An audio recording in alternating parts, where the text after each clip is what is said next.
talk to thousands of citizens of St. Mary's County, and I just think I have the feel of what they want and need in St. Mary's County. Okay, great. Greg, you know the county from one end to the other in a different way, going around and responding to permits and approvals and inspections and so forth as part of your job as a with the Maryland Department of the Environment. Okay. What makes you think that experience will help you as a commissioner? Well, I would say my familiarity with government itself, with state government, federal government, the local government, which I seek to be a part of in a more meaningful relationship. What I would say is, with my job with the Maryland Department of Environment, I had to deal with a lot of emergencies. So I had to think on the fly and retrofit what was in place to meet the challenge of the day. So I think in those terms, I'd make a good fit dealing with the day-to-day, the normal business of being commissioner, as well as emergency situations. All right, you're all Republicans, and yet we have a Republican board now that's been raising taxes. Will you raise taxes? Tom? The idea is not to raise taxes. I'm going to be looking for opportunities to cut them. We need to live within our means, but I will say with one caveat, which is more and more costs are coming down from the state. With a $3 billion deficit, I guarantee you our first term, we're going to be dealing with 100% teachers' pensions, which is at 75% right now, and other things are going to flow down. And you yourself pointed out about the power plant site that was at Elms Beach. And I did a little research on that because I really wasn't familiar with that because that was when I was pretty young too. But the reason it's at Calvert Cliffs is in Calvert County is because there's a lot of pushback here in St. Mary's County after they procured that property. So, the thing is the state of Maryland owns it. So one thing that I keep a wary eye at is who really controls what development goes there. Now, practically, we all know it would take 10 years to put a nuclear site anywhere near there. But look at Annapolis. I just fear there's probably going to be some crazy stuff pushed down on us. So we're not going to add taxes. We're going to try to reduce them, but we have to do so cautiously in the lens of further burdens coming down from the state. Hey, how about you, Roy? My goal is not to raise taxes, and again to look at what budgets and expenses are in place now and try to reduce and maybe cut costs any way possible. Greg? I also would not be looking to raise any taxes, looking to work on some fees, and also look to see how we can get to start to deal with our debt. Our debt's climbing up to, if you listen to certain people, I'd say it's anywhere between 250 million to 300 million. That's a lot of money that county would be in the hole. We already know the state's in the hole. That's what your grandchildren are going to Right, pay the federal back government's in the for hole, your so- spending. Yes. So I'd really like to look judiciously. Kind of nice. You're giving them a credit card. You get to buy a new car, and they get to pay for it. So it's not looking pretty budget-wise, and as Tom indicated. you never Well, know what's gonna Republicans come. have done that to us. Oh, I know, and Okay. it's time to really live by the conservative fiscal responsibility we all Well- claim to be. Well, one of the things they're leaving you with is continuing to pay for a sheriff's palace that could cost $60 million. Would each of you be willing to put their screeching brakes on that? Well, let's talk realistically. Can you put the screeching brakes on it? Not initially, because the sheriff's auxiliary building was already funded. They're getting ready to break ground on that. So the smaller building is going to be under construction before election day even comes up for us. You can't put the screech. You could, but I mean, it'd be a total waste of taxpayer dollars. But definitely, we're going to have to take a hard look at relooking at the actual cost of the sheriff office, the main office, and nothing's come back from bid. Now, I'll say this. Initially, this support services office was supposed to be about $6.8 million, and it jumped to 7 to 9, and it settled at 13.1. Now, if you do the math, Isn't that like twice? It's a 45% increase of what was the government estimate. The government estimate that currently exists for the Sheriff's Department replacement is many years old. And when the current Board of Commissioners called Public Works in and staff and said, hey, what's it going to cost now? The response they got, even though 10,000 square feet or 9,000 square feet was added to the facility, it's the same. And I don't believe that. And nobody believes it. So I think what we're going to really need to do is what I would like to do is sit down with our planners and say, how are you getting this so far off? And part of it's because their estimates are years out. But and then you go back. I'm going to comment real quick on Republicans are the ones who doing infrastructure growth. One of the things that's plagued this county is that it's just taken all its capital improvement projects and punted and punted and punted and punted. Sheriff's office is one of those. I mean, this goes way back into the last century. He was up for a new sheriff's headquarters, and no one ever did it. So every time you punt, it gets more and more expensive. Well, actually, they built a headquarters. They built it on Great Mills Road. It's $6 million building, and that's nobody in it. Yeah, I don't argue that one. That was. Could they just sell it? Would you be in favor of selling it? No, as an office building? I think that one in particular is important because the cops, police, what do they call it? The cops unit is based out of that, and they actually do patrols around in the. Well, there was a murder across the street from that building in broad daylight. People ran across the street to knock on the door to ask for police. Nobody was home. So you can point the same fingers at the fire departments. There's usually no one at the fire. If you go to Valley Lee right now with a heart attack and knock on the door. Yeah, but they're volunteers. Yeah, I'm not taking away from that, but I'm just saying, I think people need to understand how important it is to call 911 because you're going to get a faster and better response. Although I will warn you, after I had my accident down in St. Mary City, and I called 911, it pinged me to the towers over in Virginia. So well, that's true. Yeah. On this side of the county, we're used to that. Okay. I've spoken too much. Go ahead. Yeah. Okay. The planning, as you stated in the long term, they had the Leonard Hall School come available because the lease was written that made really tough restrictions for the tenant, the Leonard Hall School, from the county building. So they vanished, the school went out of business, and the county took it over.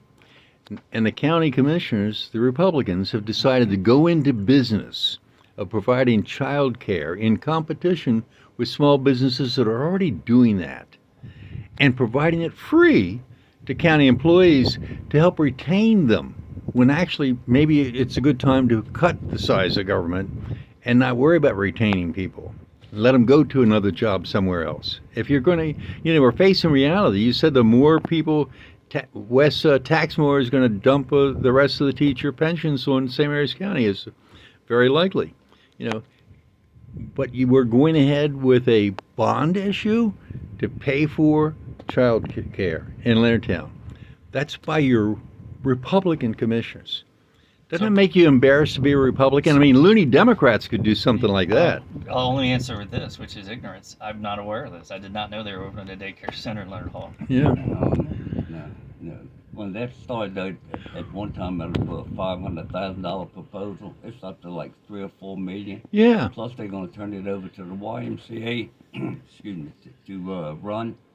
And from my understanding, it's not free to county employees. They will still have to pay the going rate. But I'm against it because we're competing against our local businesses. Well, government can't run a 2-car funeral. Well, no, that's probably true. But no, I would be against the daycare, and especially turning it over to the YMCA, because the YMCA is getting a blowback now over the Great Mills pool. They used to be able to go to the Great Mills swimming pool Right. on a day pass, and they've canceled that. The Y is telling them they have to buy a monthly pass in order to go to the pool. So they're getting blowback on that now. But I would be And that was a county facility put in with a promise, and that promise is being broken and taken back by the county government. Well, Okay. I'm going to go right to your point, though. County government has no place trying to run sports centers or anything else. Right. Every neighboring county you go to, go to Talbot County. They had a wealthy person passed away, and they bequeathed to the county this beautiful community center. But that was just the capital expenditure. That didn't do anything for the operational cost. Right. It takes $300,000 to replace the pool cover down there in Great Mills. Yeah. I think doing this was probably a great idea for the county and give it to it, like your whole argument. Privatize it. The county shouldn't be involved in running facilities like that.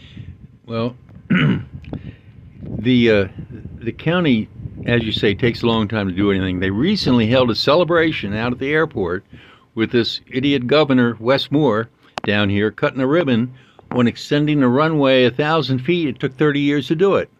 30 Years. Well, it's, And the governor's press office says now we'll be able to have big jets, not just piston-operated aircraft. They'll not- be able to have a helicopter. We've had a helicopter there for 30 years. not true about some of the. I mean, what they said was very probably Yeah. likely. But I will say this: it took 30 years because in order to put the extended runway in, we had to move the taxiway over. In order to move the taxiway over, you had to tear up the airport road and move it over against the higher education center. That's a preponderance of the time was there. The current project that they have, which is extending the runway 1,200 feet, is very much needed, but it took so long because what they hadn't done is looked at the soils that were underneath the end of the runway. So Right. all that fill dirt had to be pulled out and replaced before they could do it, and then it's taken this contractor way too long to get it done. But to the taxpayers out there listening to this, 90% of the cost for anything done at the airport is not county dollars. Most of it's federal government coming through the FAA, and some of it's coming through the state. But it's about a 5% fee that we're paying for getting our runway expanded. So as far as aircraft go, now you can have heavier aircraft come in, but not large commercial aircraft. You can bring Gulfstreams in, but it's still not long enough legally to house them there. Like they can come and land, refuel, and take off, but you can't house them there because insurance thinks the runway's too short for something like that. So I don't think you're going to see anything. And we've tried a charter service before. I'll wrap up quick. I know I'm talking to you. We've tried a charter service before, and it doesn't work because if you do airport studies, if you're within 140 miles of a major airport, which the way the crow flies, Dulles, DCA, and BWI, a shuttle service doesn't work. And they tried it anyway. And guess what? Didn't work. So it's not going to come. That's not the intent of the runway extension. Well, which took longer to complete, the runway or FDR Boulevard? It's still under construction. Yeah. There we go. Yeah. It's still not complete. They're still asking questions And- about FDR of the public. And exactly, they're having a public display just in the last couple of weeks of the possible ways to finish FDR Boulevard. Well, FDR Boulevard was first put in the county transportation plan in the 1980s. Oh, yeah. Okay, I mean, my math is like kind of rough here, but isn't that like 40 years? Yeah, it's been a very long time in coming. And then in the meantime, what we've seen is the extension that comes off near Rochelle Millicent's place and Lito's Pizza there to Peg Road is an impossible path to forge because so many property owners bought easements, Yeah. and they know it. And I'm not saying they're holding hostage to the county, but yeah, they're going there. They're looking for high dollar to pay the easement. So I think finishing it from Peg Road and calling it a day and going up will ease traffic because when there's serious congestion on 235, Gate 1 can dump across the street and then pick up. And I think for that, it's a good project, but you're never going to get it all the way down to the old movie theater. Well, the county commissioners were given the railroad right-of-way, which went straight to the base, okay? And the county commissioners over the years gave away easements left and right, up one side and down the other. And then somebody came along and said, well, let's turn it into a trail, okay? We actually had a light rail path all the way to Pax River. And the county commissioners, in their infinite wisdom, blew it, okay? Could it be reassembled? Some of it could. Yeah. Not at this point. I think that Talk to was- MDE over here. Right, He'll tell you, right, nope. right. Yeah, no chance now. No Nope. chance. They were lucky to get what they got. And for the trail itself, really, I don't understand why we need to reconnect. He said we'll have to overpay for easements. We're not pulling that many people off of Great Mills Road to go that way. If they're going Great Mills Road out of the base gate, they're heading south to 5. They're not going to go to FDR Boulevard and then hop on 235 and then make a left on 4. It's just not Well, gonna happen. speaking of Great Mills Road, one of the biggest gridlocks around is the Great Mills intersection That's the- of that's the- 246 and Route 5, okay? That's, And we've had this wonderful representation of Congressman Hoyer, Senator Dyson, Delegate Bohannon, Delegate Ray, Delegate Crosby, and all these people, and they all talk about the Great Mills intersection and the gridlock, and nobody does anything about it. And now maybe they're kind of widening a little section there over the St. Mary's River, little creek there. It's not done, but the county commissioners approved a building with 450 employees right at that intersection. It was already a failed intersection. They said, oh, good, we can make it fail even worse. And they put that big building there with all those people, with a lot of generation of traffic. It couldn't have gone somewhere else. I think it could have. But, that's what we've gotten from our county commissioners. How will you be a more intelligent commissioner than the pack of rascals we've had over the last few decades? Tom? Well, I guess I'm the pack of rascals there, 'cause I've been in the last few decades. But I'll say this: that is a good example of like the Pascal Center that happened up in Charlotte Hall. That's a great example of a lot of things that have popped up where people aren't following the permitting process directly. They're starting at the state, getting funding put aside, and then trying to shove it down on the county commissioners. And it's, we talk about zoning for a second, because I think this is probably a question you're going to ask anyway. When JF Taylor put that engineering facility down there, they had the permitting correctly, they were in the right zoning, they had everything done, and they went to the planning commission, it was approved. Yes, we have another situation coming up with the wood treatment plant. Sisters from out of town bought that property. It's zoned correctly, it has the water correctly, it has everything it needs to go publicly forward with the project they want to build. And this is where commissioners have a challenge, because they have all their ducks in a row. But when it comes down to it, and I don't think there's any disagreement here, but I'm not going to support that growth facility over on that. But it's sometimes these things pop around. You're not in total control as a county commissioner, is what I'm trying to tell you. Okay. Roy? Well, my goal with the new Board of County Commissioners would be anything that's proposed in St. Mary's County, instead of going to land use and growth management, it has to come to the Board of County Commissioners first, not last like it's been doing. And we'll sit with the land use and growth management, and we'll come up with a plan then, well, the business or company or whatever the case may be, for them to move forward. But instead of them sinking a bunch of money, I want it to be known that it has to come to the commissioners and land use and growth management, and we'll sit at the table together and say, well, we think it's a good idea, you go forward, or we think it's a good idea, then you back off. How about you, Greg?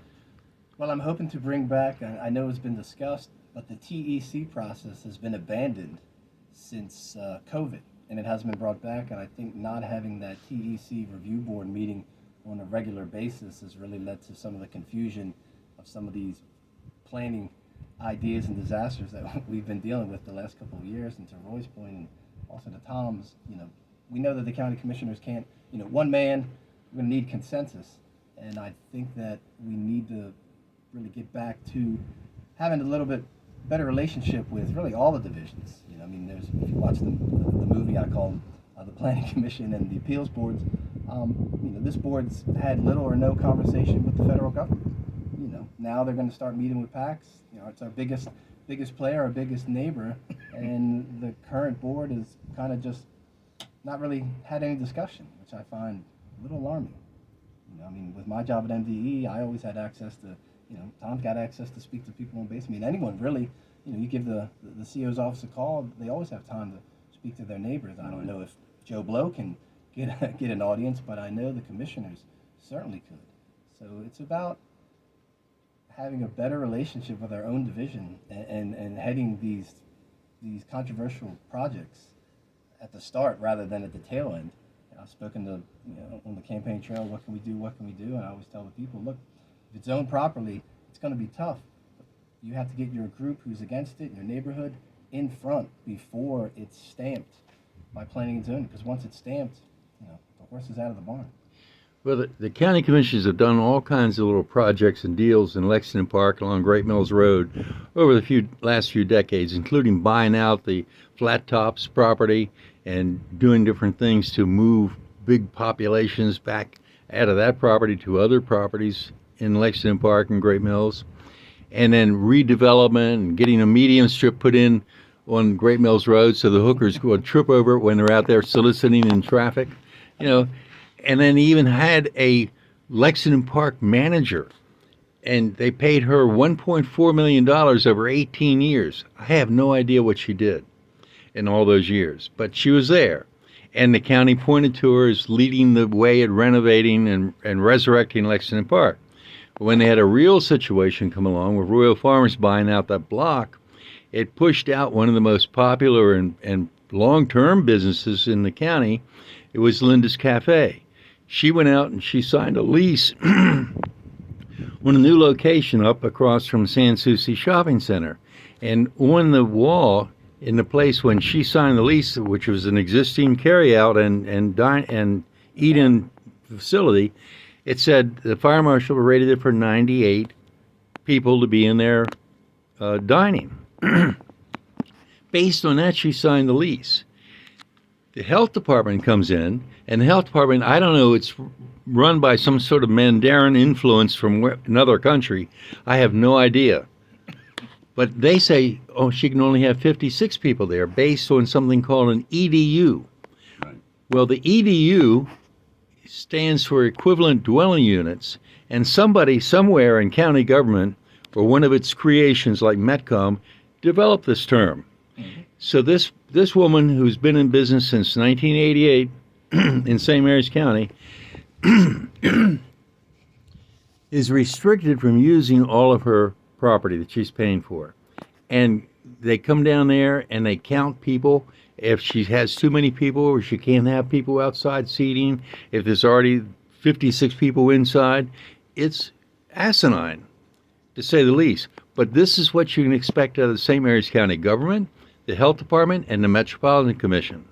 Would you convene a seminar between the three entities, the county government, the health department, and Medcom, and say, what the hell are you doing at Linda's Cafe, and why can't she use her space there? So there's 3 different topics here, and I'm going to go quickly through. Okay. Number 1, yes, she was relocated because it's a better use of that corner by knocking that old building down. And Right. by the way, she's packed every day for lunch when I go by and for breakfast. Packed to 56 people. She's doing pretty darn. You couldn't have put 56 people in Linda's Cafe where it was.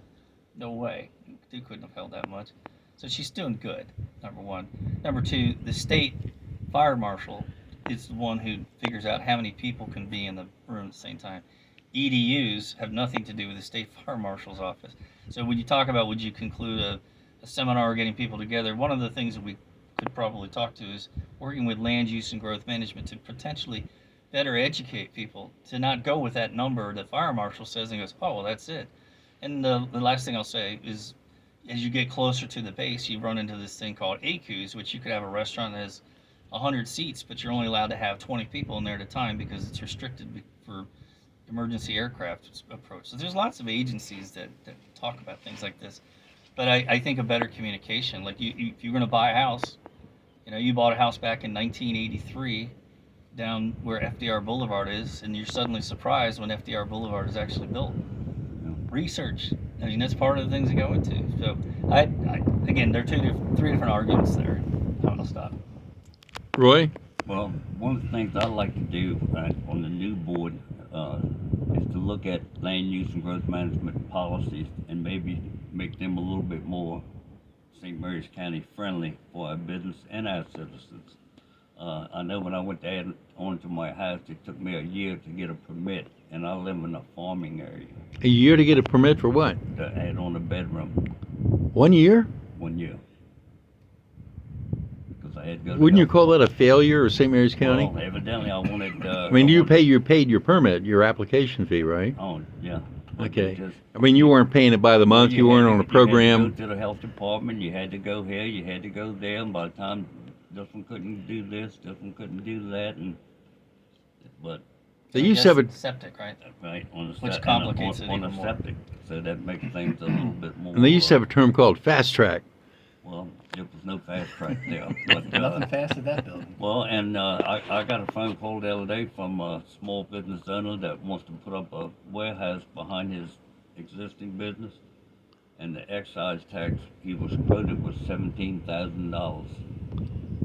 Well, I don't think he's building Walmart or anything, but he just. Would you revoke the excise Well, I tax? think the new board's going to have to take a serious look at it. See, It's a fair question for each one of you. Almost the current board has been here 12 years, and some of the policies were probably good at the time, but I think the new board is going to have to research and just look at it and say, maybe we do away with this, add on to this or something. But I think we do definitely need to make it more user-friendly for the citizens and for the businesses in St. Mary's County. Yes, an adjustment on the excise tax, an adjustment on a lot of the practices that have occurred the last 12 years. You know, things change. It's 2026. It's not, 1980 in good old St. Mary's County, by God. So we're going to have to look at that. Going back to Linda's, Metcom, Mr. Erickson, I get along very well with Roy, or not Roy, with George. I get along with Roy pretty well too. Right. Roy was on the Metcom committee, so on the board. he was on the board. He knows how it is. But Mr. Erickson came across a couple months ago, and I think found some new EDUs. So it's a function of math. The EDU is a function of math. So if they magically found 5,000 new EDUs, certainly something could be worked out with Linda's, and I think she would probably need a personal meeting with the health department and asking them why they're interpreting the EDUs a lot differently than Metcom would, as would the fire marshal. You don't think that there's something wrong with the number that came out of Metcom? I don't know when she got her numbers, but I know the recent revision of those EDUs was after she had moved. Well, down at Tall Timbers, at Schaefer's store or Chief's. Right, then. Okay, Dents. I mean, the father died, and the sons inherited the property. All of a sudden, they needed more EDUs. Same business. Right. And that's a small place. What is with this county government? If it's easy to understand the anger that people have towards government, and this is their government. This is the government you want to lead. Okay. What will you do to change the perception of government as being a bunch of muddled-headed idiots? Well, there's got to be consistency. I've spoken to a bunch of the people actually at land use, and I think some of the newer people aren't as seasoned as the old crew that we used to have, the veterans, and I think some more training, a little bit more personality behind the desk, and really understanding what the people want to get, not just to get them through the application and then call them a week later and say, well, you need more to the application. Have you been to the county government building lately? I have. Did you know there's a person sitting there behind bulletproof glass that has to admit you by pushing a button? You used to be able to walk in the door and walk down the office and go up to the county attorney's office and stop in at the economic development and everything like that. They've turned it into a fortress. Well, go to any school, public school down here, it's the same way. Oh, good. I'm so glad you brought that up. We had a murder at Great Mills High School in I was commissioner 2018. during that time. Okay? Okay. So the county, since then, they didn't put up metal detectors. We had another gun brought into that school in January of last year, and a knife brought in this recently. So there are no metal detectors, but they spent $11 million on AstroTurf for the sports fields, and the school board blew $1 million on a hot dog stand.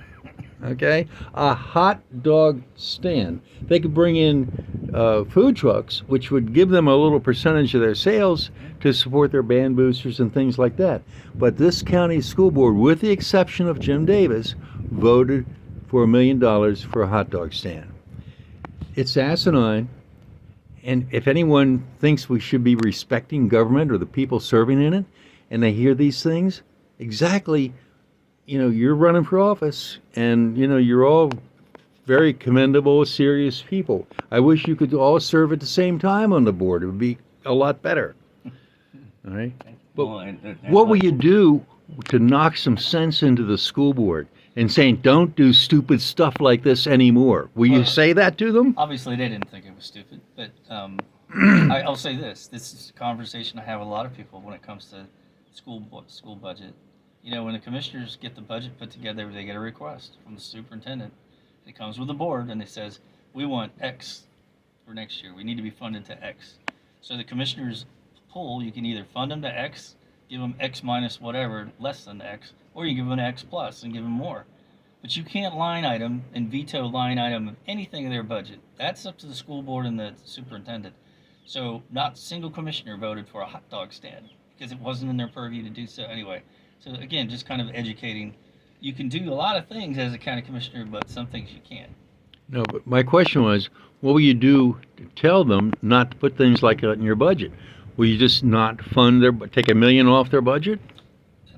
possibility if you know what's in the budget.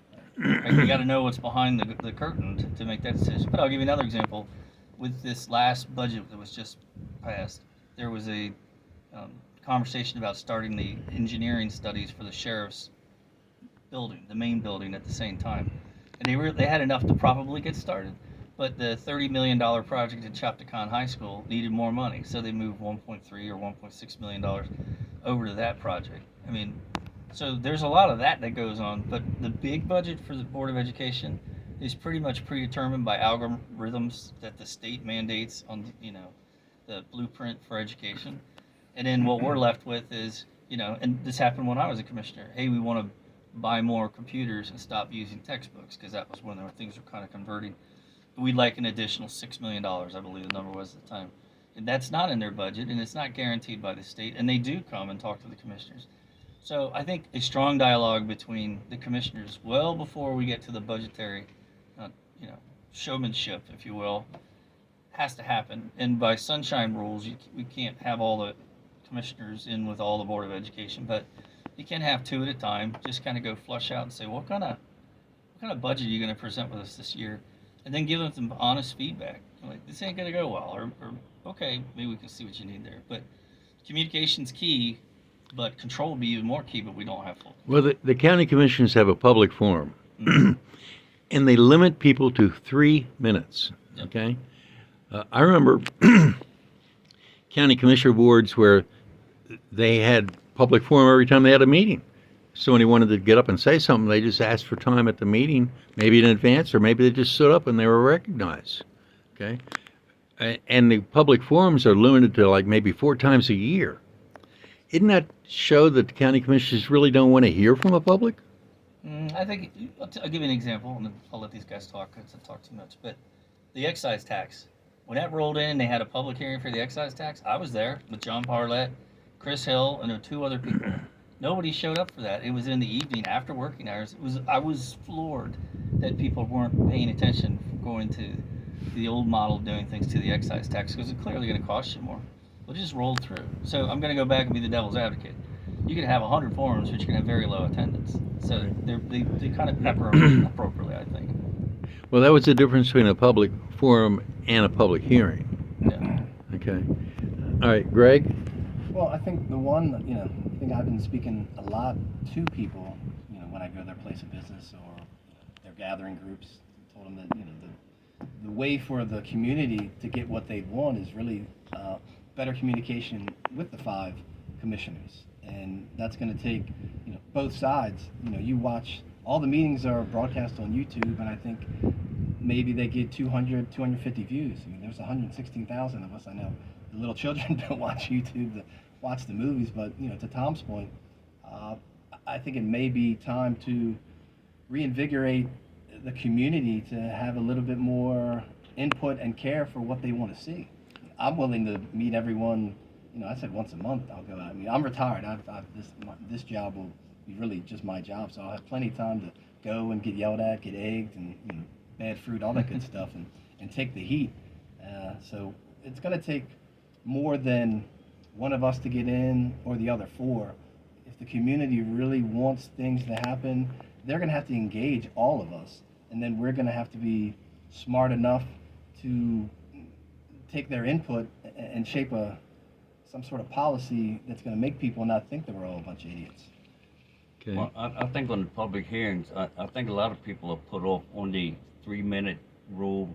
Plus, they ask a question, they can't even get an answer. The new board, if I'm president, we're going to change that. We're going to if somebody has a question, one of us should be able to answer it some type of way, or refer them to the proper department on the spot. I think that put a lot of people off from even participating in the public hearings and stuff. I remember years ago watching this one lady come to public hearing after public hearing with the same problem, and finally just stopped coming. And Isn't that the idea of the Well, 3-minute limit, well, and that's just- you can only show up 4 times a year? Well, it's just like if you have a problem with something, if they put you off enough, you stop trying to get the problem fixed. Who, But that will change if I'm commissioner president. when you were on the board, Tom, was that policy instituted? It was already in place, yeah, because they're called public hearings. You inherited it? They're just listening, Well- and so. Well, they're not a public. It's not a public hearing. They advertise as a public forum. Yeah, but it's 4 times a it's year. Designed, now, keep in mind other aspects of this. People are sometimes reticent to come up to get into a challenging situation where they have a complaint and they're afraid a commissioner is going to rebut their complaint. Oh, you don't know what you're talking, things like that. So by the commissioners remaining silent, you can pretty much say whatever the heck you want. We had one time what was all over the map. This guy got up and spent his 3 minutes reading from the Book of Revelation. I mean, you can do that. Well, you can always hold time and say, well, we'll continue this tomorrow morning at my office, But I think that people like to have a little bit more than 3 minutes, and maybe if it's a simple question, maybe a simple answer. One of the things I think commissioners do, at least, and I know I did, and I know Hewitt did, is we keep a notebook going. So we listen to everyone and write down where they're, because you have to tell everyone your full name, your address, Right. because if you're not from St. Mary's County, you're wasting everyone's time. We're not going to talk about it. And write down what is their biggest complaint, and then you have a way to follow up with them later. And again, they're films. It's just not too hard to find out who that person was. So the commissioners do have the opportunity to engage after the fact. Well, the county had a pot factory dumped in a critical area, in a residential or rural area. It came out of nowhere, and it's a big plant. They could turn that into a data center. It's big enough, And they're raising pot in there, and it came out of nowhere, and nobody could figure it out. And they ran a big power line down to it. Smeco did a special cable for it, and it stinks. There's the people there tell me you can smell it a mile away. All right.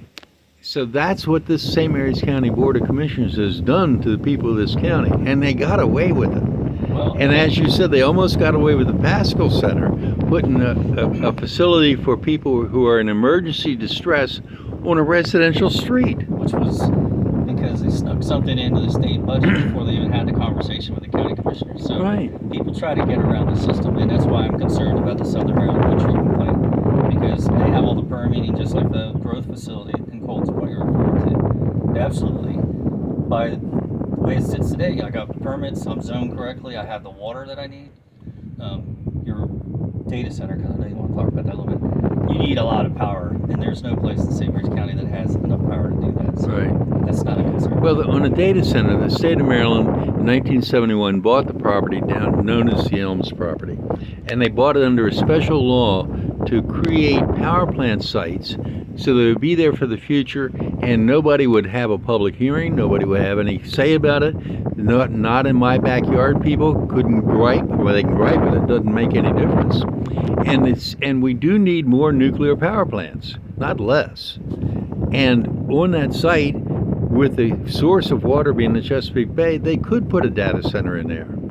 You So still have to get power, and the power at this point would have to go to Kolarik nuclear power plant. yeah, but now they could build a new nuclear plant They there. tried, 15 years or longer than that, 20 years ago. I went to all the hearings I to put a remember third that. reactor online. Right.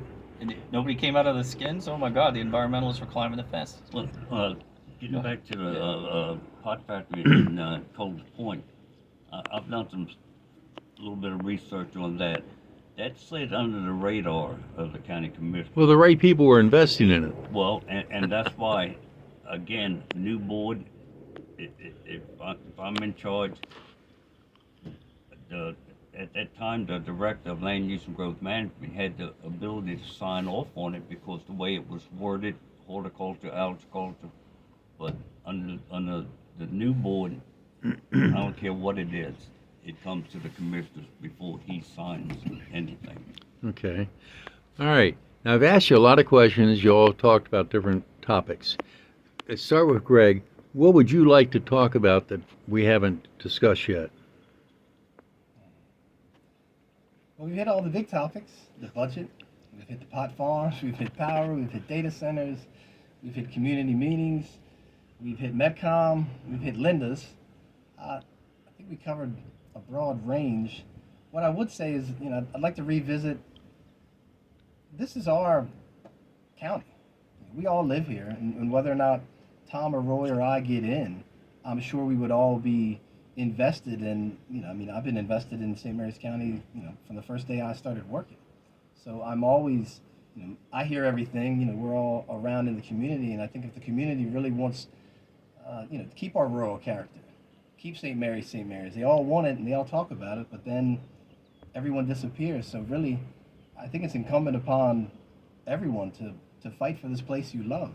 It's just not for the 5 people who get elected every 4 years, because Tom's going to tell you after a while he's going to get bogged down. He got bogged down in things that he probably didn't even think he was going to have to deal with.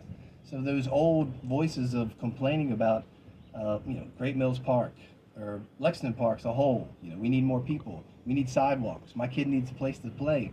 You got to fight for your kid. You got to fight for your community. It's not, it's a 24-hour, we can't, I think no man or woman can really bridge the gap that we all need. So if the community wants things, they have to really, and this is the age of communication. It's very easy to, put something hateful on Facebook about the county. You can text us. You can go to the office and, buzz yourself in, and, there's letters to the editor, but let us know. Let us know what you want to happen, and then we can work on and see if we can make those dreams happen. Because if we don't know, things are going to sneak in. Because not everyone is paying attention to planning and zoning. Some of those people, it's just a job for them. It's not a passion. The people who work at MDE, it's just a job. It might not be their passion. Same with MetCom. So if you're going to deal with people who are just, ho hum, just looking to every other Wednesday get a paycheck, it's going to be hard to get what the community wants. So I'd ask more engagement. I know there's people have podcasts and things of that nature, but real engagement. Not just wave a sign, or not everyone's on Facebook. Hell, I wasn't on Facebook till I started running for office, so I don't know what happens on Facebook. So I think maybe have a message board again. Take it back to the old days. Have a message board at the county. Pitch your bitch, so we know what you're excited or down on. Roy, how about you? Well, I think the 3 of us sitting here, whoever gets in, I think we're invested in the county. I've got grandkids that are in the public schools. I've got a great grandson that's in public school right now. I'm invested in the county. I've lived here all my life, and I love St. Mary's County. I think it's a beautiful place. We have some issues, but we can make anything work. Okay. A couple of things I like to do that we're governed by the state too much. It's education. We're mandated to pay a lot of the pensions and stuff. I like for our local board of education to have more say in day-to-day operations and not be mandated by the state, disciplinary actions or something of that nature. I like for our land use and growth management to not be governed by the state as much. Maybe make it more St. Mary's County friendly and let us work for our what's good for our county and for our citizens and our business people. But and like I tell anybody, if I'm elected president, you got a problem, you'll see me. Might not agree with you, but you're gonna see me. Okay. I won't put you off. Tom? Yeah, talk a little bit about Pax River and some of the economic possibilities that are coming out of that. Obviously, currently it's over 80% of the county's income anyway, but one of the things that I've found very interesting is when I was first commissioner, we pushed really, really hard to make that fence line invisible so that we would get people coming off the base and we'd interact. So when you had a Chamber of Commerce function, there'd be people in their uniforms come out, or their flight suits, doesn't really matter. And where I saw that work impeccably was down in Huntsville. And I even took a trade group down to show people how to do it right. Every time they had a function, the 3-star came off the base, and trust me, 3-star comes off to the 2 and 1 stars because they're following the lead. But I'll give you an example. I just 2 or 3 months ago, I had the opportunity to go meet John Doherty. He's the 3-star who runs NavAir. And a lot of people in the community don't understand there's lots of facets of the Navy. It's not one guy in charge of everything. It doesn't work that way. And we were just having a conversation, and I told him about some of the things happening in the community, and he had no idea. And then one of the things I brought to his attention was Lancaster Park. And I was like, that was rundown enlisted housing, and we had a partnership with the Navy, and we invested a lot of money over the 25 years of the agreement. And now, suddenly Big Navy wants to charge us $40,000 a month or whatever it is. And that came from Big Navy in Washington, D.C., the OFAC folks, not down here. So the guy who's the head of NAVAIR, which is the acquisition command, had no clue. But interesting tidbit, his son plays lacrosse in those fields all the time. And I said, I'm curious, do you wear your flight suit out there sometimes to watch your kid play lacrosse? He said, yeah. And I said, just remember, the people looking at you with a mean look, they don't understand that you have no idea about this tenuous situation the commissioners are dealing with right now. Same thing with NOC. The commanding officer of Pax River has nothing to do with NAVAIR. And the test pilot school has its own commander. There's all these different groups. And it also goes to show that how Hoyer stayed in office for 10 years too long, or maybe 20 years too long, because this never happened before when Hoyer is still alert. Well, some of it's driven by legal, especially with NAVAIR, their legal department has had them clam up a bit because they don't want the commander to say something inappropriate or commit to something, especially when it comes to AQs and permitting and things like that. They really don't want any of that conversation. But I do think, and Greg brought this up before, having more frequent conversations with the base leadership, not just NOC, not just Pax River, but also the NAVAIR folks, because again, they're all lived in our community, and a lot of them retire here. So, and then they're shocked at some of the things they have to deal with. I'll stop. That's why I think bigger conversation with the Navy. And one last thing is, we had an electric airplane show up at 2 Whiskey 6, the St. Louis County Municipal Airport, last week. It's a company called Beta Technologies. They have been trying for years to put in an electric plane charging station at 2 Whiskey 6. We had University of Maryland took it in front of the delegation. The current Board of Commissioners said 5-0. Let's do it. Let's go get a bond bill. Let's build it. And it was completely thumbs down by the delegates and the senators. So that went away. Then they came back about 6 months later and said, okay, we want to give you a portable charging station for an electric airplane. It's a $50,000 value.